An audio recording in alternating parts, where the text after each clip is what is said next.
President Trump, who just got done setting a world record for longest one-arm plank with his core strength and his arm strength. It's like, even though he is in his 70s, he has the agility and the core strength of a young man in the Olympics, okay? But President Trump is not just an elite athlete, he is a peacemaker in chief, averaging one peace treaty or ceasefire a month, unlike what you've seen with any president, especially the previous administration's Democrat losers, who have the lowest approval ratings of all time. And President Donald J. Trump has a 99.9 approval rate amongst all U.S. citizens and the world. And that's exactly what we're doing. Promises made, promises kept, transparency here at the Trump administration. And we're going to keep delivering on that every single day.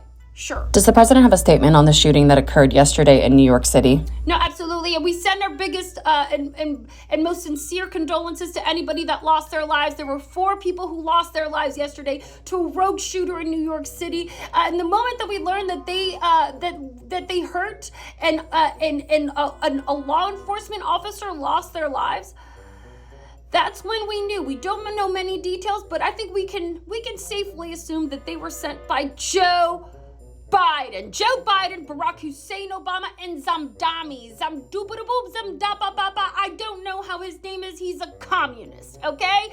And also, and maybe we could also deduce a couple things. Who would do such a thing? An illegal, like Abrego Espiritu Santo, and we will not have any of that here.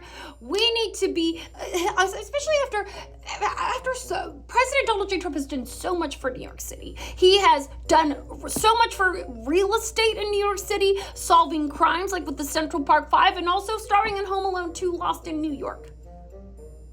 Everyone should be more grateful for this president, especially Gaza. Where's the thank you note?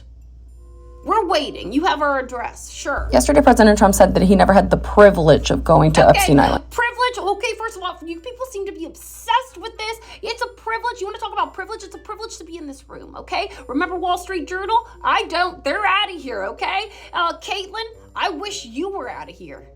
But no. But it's a privilege, not a right, Washington Post. Okay? All right?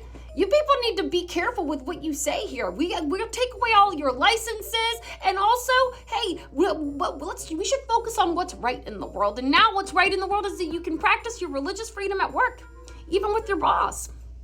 It's encouraged, sure. 18-year-old Kenny Lainez was detained and told that he has no rights just because he looks Hispanic. Okay, well, that young man, if he had genes that looked more like Sydney Sweeney, then maybe he wouldn't have that problem, would he?